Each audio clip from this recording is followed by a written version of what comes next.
My name is Nina Petrova, and I was born into a family of living statues. Not the kind you see in parks, frozen for coins, but ones carved from marble and metronomes. My mother, Irina, is a violinist whose performances are dissected in conservatories like ancient texts. My father, Dmitri, conducts the New York Philharmonic with a baton so precise surgeons take notes. My brother, Anton, played Mendelssohn's Violin Concerto at Carnegie Hall at 16. And me? I was the accidental jazz note in their Bach fugue, unwelcome, unresolved. Our brownstone in Brooklyn was a museum of perfections. Dinner conversations were competitions. Who nailed the andante? Who botched the staccato? Love was a metronome's tick, never a heartbeat. The only warmth came from my grandfather, a composer who'd been exiled from Leningrad for musical subversion. On my 7th birthday, he slipped me a metronome, its wood scarred with cigarette burns. "Break it, Ninochka," he whispered. "Perfect time is a prison." So I did. I cracked its hinge, let its pendulum lurch like a drunk. Irina called it careless, I called it freedom. But freedom has a price. The reckoning came on my 18th birthday.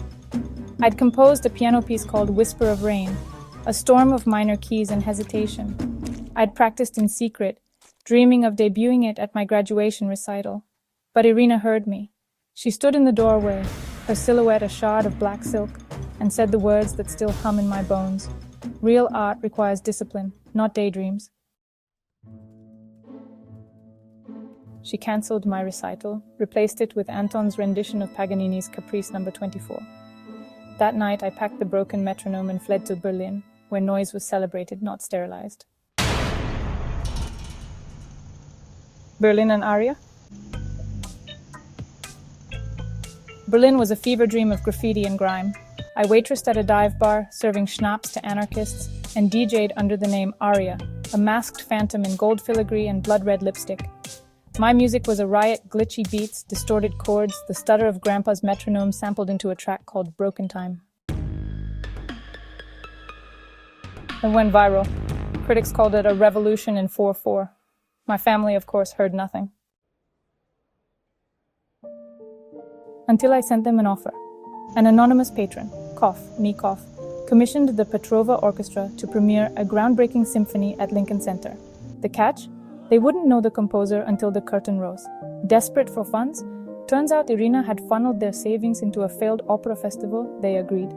I paid them in cash, wrapped in sheet music for irony. The night of the premiere, the hall was a sea of pearls and pretension. Irina sat front row, her smile a scalpel. Dmitri raised his baton and my symphony, echoes of silence, began. Cello throbs melted into synth waves, violins weeping over a heartbeat of broken metronome clicks. Midway, the screens flickered. A montage played security footage of Irina shredding my childhood compositions, voicemails of her hissing, "You'll never be a Petrova," and Anton at 12, sobbing as she burned his pop records. Then I walked on stage, masked, anonymous. I ripped off the gold filigree. The gasp was symphonic. Anton dropped his bow. Irina's pearls clattered like falling teeth. But the real twist? Dmitri. He stood, clapped, slow, deliberate. "Brava," he said, loud enough to crack the chandeliers. The crowd followed, applause erupting like a geyser. Afterward, he pressed his baton into my hand. "I spent 30 years conducting her lies," he said. "Your grandfather would be proud." Here's the part I never told the press. Dmitri knew. He'd found my demos in Anton's room years ago.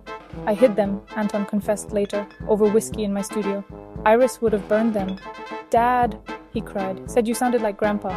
Turns out Dmitri had been slipping my tracks to his orchestra librarian, who accidentally left them in rehearsal rooms. The night I hired them, he recognized my motifs in the score. "I conducted your truth," he said. "Finally." As for Irina, she fled to Montenegro.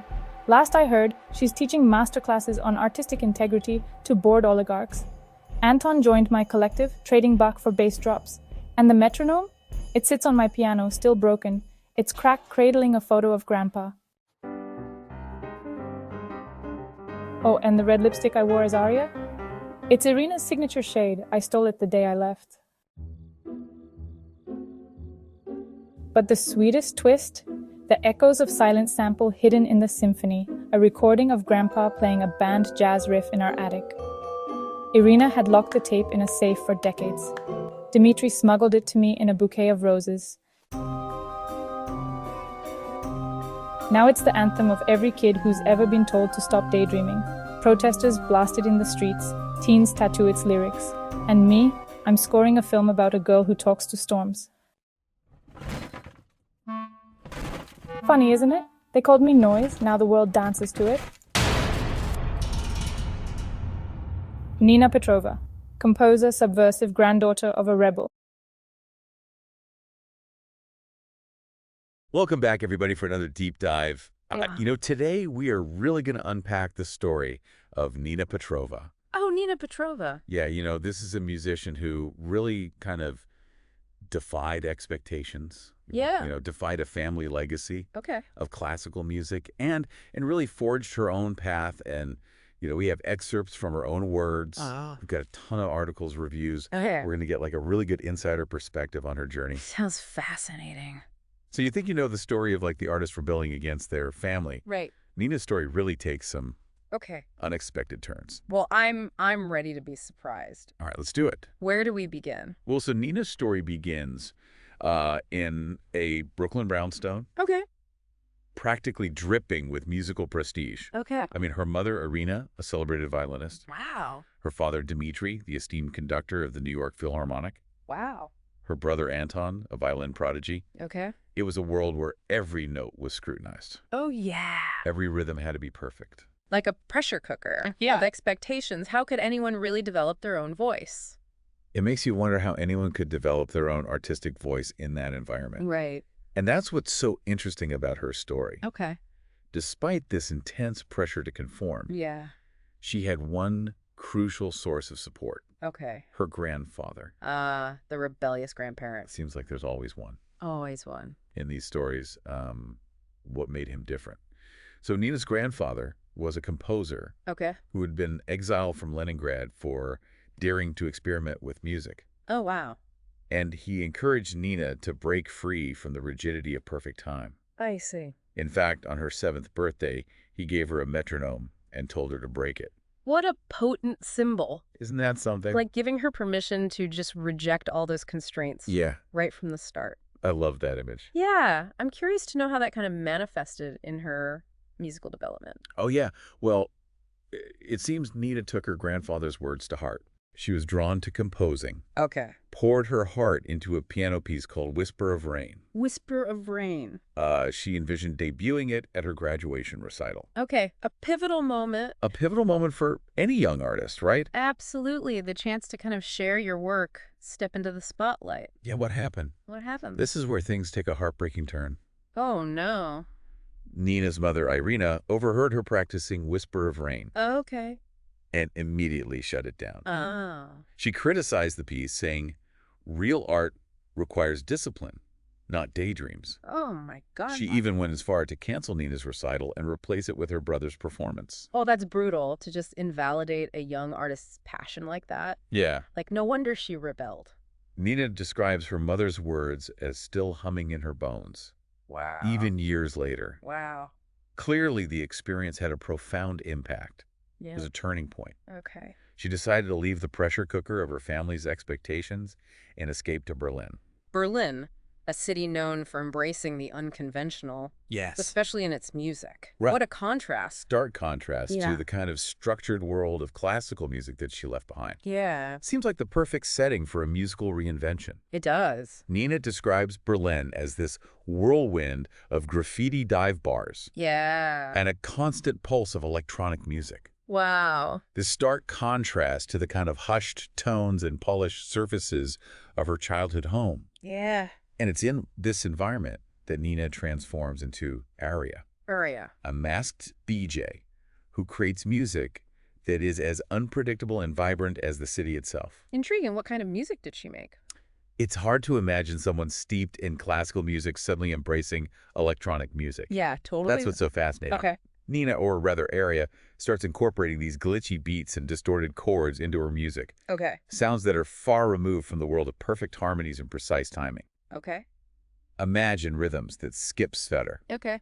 and jolt you off balance. Wow. And remember that broken metronome? Yeah. She actually samples the sound of its broken clicks and weaves them into her tracks. That's brilliant. Yeah. Like a sonic representation of rebellion, this fractured rhythm against the steady beat of the traditional metronome. Yes. It's like she's rejecting her classical upbringing, Yeah. but also incorporating it in this subversive way. Absolutely. It's like she's taking those rigid rules and shattering them, creating something totally new I love that. in the process. And guess what?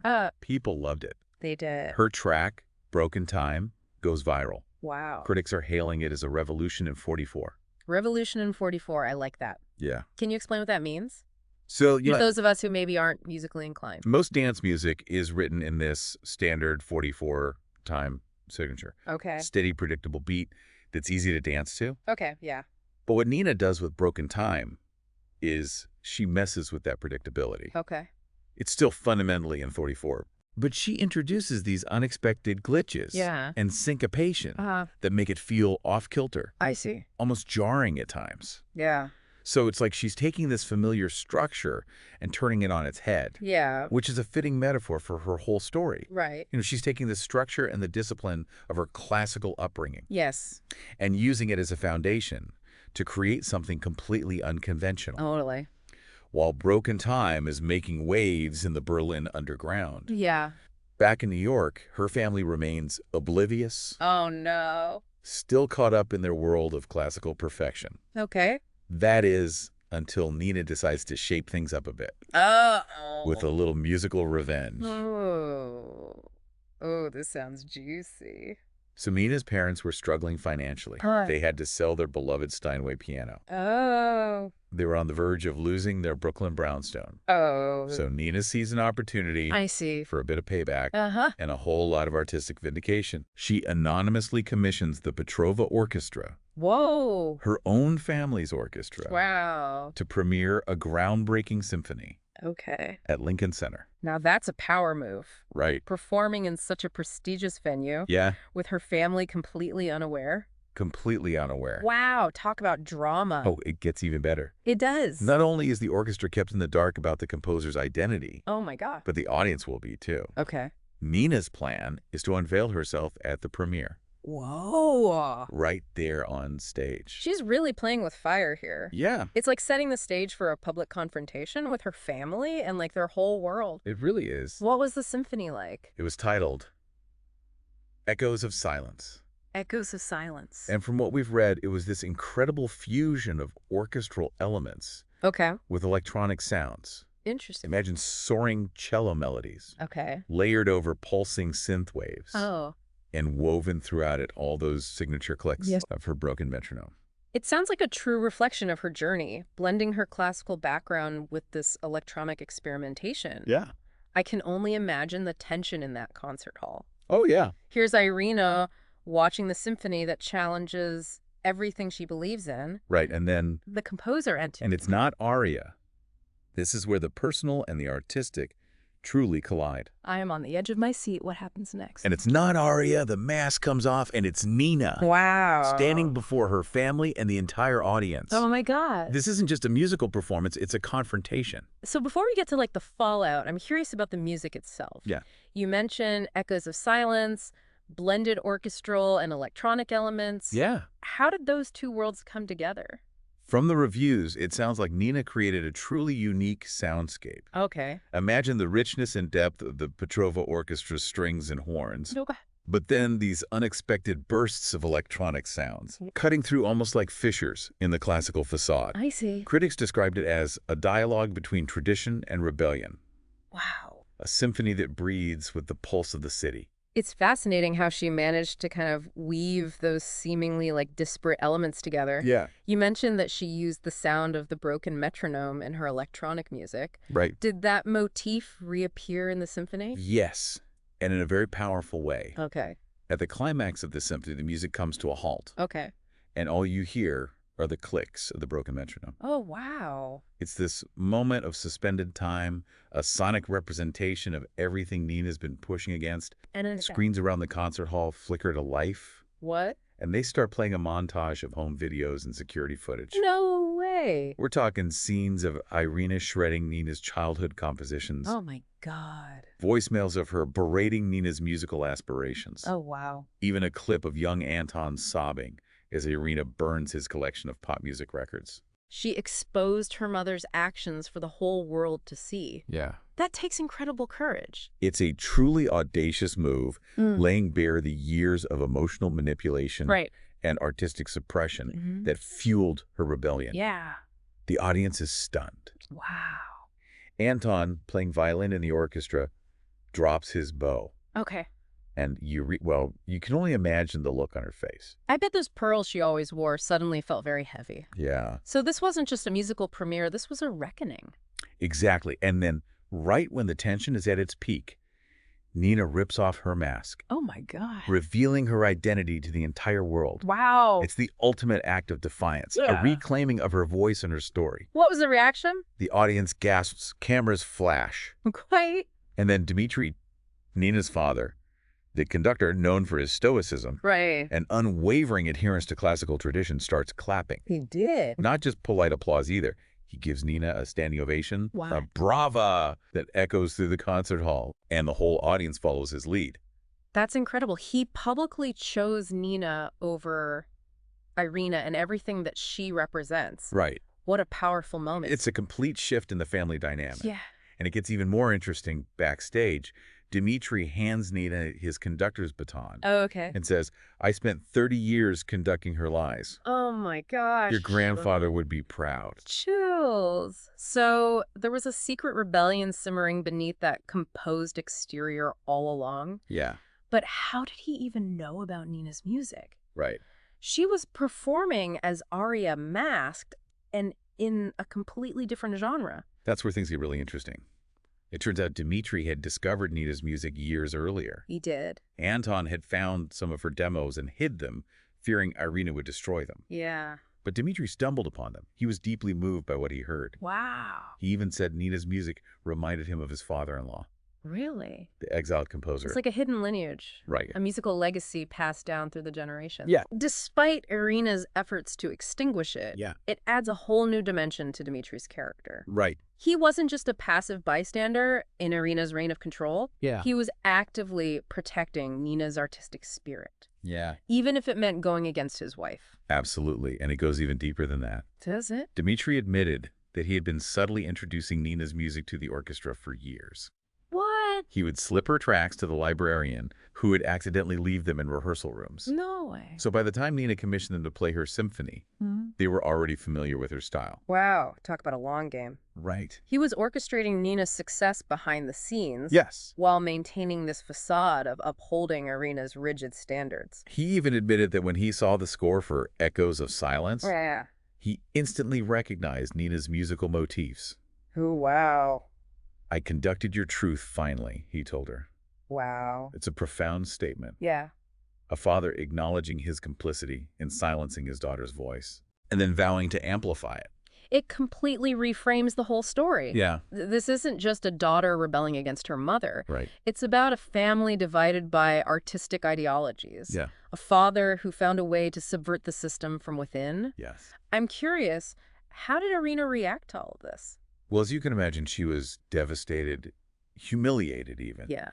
It's almost as if her world of control and carefully constructed perfection crumbled around her. Wow. In that moment, she fled to Montenegro. Really? And from what Nina has heard, she is now lecturing bored oligarchs on artistic integrity. That's quite a fall from grace. Yeah. Perhaps a bit ironic, considering her own actions. Right. It seems like she was so focused on maintaining a certain image of artistic excellence that she failed to recognize the true artistry within her own family. Yeah, it's a cautionary tale about the dangers of rigid thinking. It is. And the importance of embracing different perspectives. Absolutely. What about Anton and Dmitri? How did their lives change after this event? I'm all ears. So witnessing Nina's triumph and the exposure of Irina's actions, it had a profound impact on Anton. Okay. He decided to leave the classical music world behind and joined Nina's musical collective. Wow. He traded his violin for a sampler. Really? And started experimenting with electronic music. Wow. It's like he finally broke free from the pressure of living up to his mother's expectations and embraced his own creative impulses. That's wonderful. It seems like Nina's rebellion had a ripple effect, inspiring those around her to find their own kind of authentic path. And Dmitri, well, he had one final, incredibly poignant surprise for Nina. He gave her a tape containing a recording of her grandfather playing a band jazz riff. Wow. In their attic. Okay. Irina had locked it away in a safe for decades. Oh, wow. But Dmitri managed to retrieve it. What a powerful symbol of family legacy and artistic freedom. Yeah. It's like he was passing the torch of rebellion to the next generation. Right. Acknowledging and honoring the spirit of the exiled composer. Yeah, what did she do with the recording? Yeah. Nina incorporated it into her symphony. She did. She sampled the jazz riff and wove it into the fabric of Echoes of Silence. Wow. Turning a once-silenced piece of music into an anthem for anyone who's ever been told to stop dreaming. It's a beautiful way to bring this story full circle, right. Connecting Nina's journey back to the source of her inspiration. Yeah. Her grandfather's unwavering belief in artistic expression, even in the face of persecution. And the impact of that decision has been incredible. Protesters around the world are blasting the symphony during demonstrations. Wow. Teens are tattooing the sheet music on their arms. Oh, wow. And Nina's career has skyrocketed. She's even scoring a film about a girl who talks to storms. It's remarkable how her music has resonated with so many people. Right. From underground clubs in Berlin to concert halls and now even the silver screen. Yeah. It speaks to the power of authenticity. Yeah. And that universal desire to break free from the constraints that hold us back. It really does. Nina's story reminds us that sometimes the greatest art emerges from the most challenging circumstances. It does. It's about finding your voice, even when the world tells you to be quiet. Yeah. And using that voice to challenge expectations and inspire others. Absolutely. And it highlights the importance of embracing imperfection, of finding beauty in the brokenness. Right. Remember, it all started with a broken metronome, Yeah. a symbol of defiance against the rigidity of perfect time. It makes you wonder what seemingly insignificant objects or experiences in our own lives hold the potential to spark a revolution. Yeah. What rules do we need to break to unleash our own creative potential? It's a question worth pondering. Perhaps the answer lies not in seeking perfection, Right. but in embracing the unexpected rhythms, the glitches, the broken metronomes that make our stories uniquely our own. Nina Petrova's journey is a testament to the transformative power of art and a reminder that sometimes the most profound acts of rebellion are also the most beautiful. I couldn't agree more.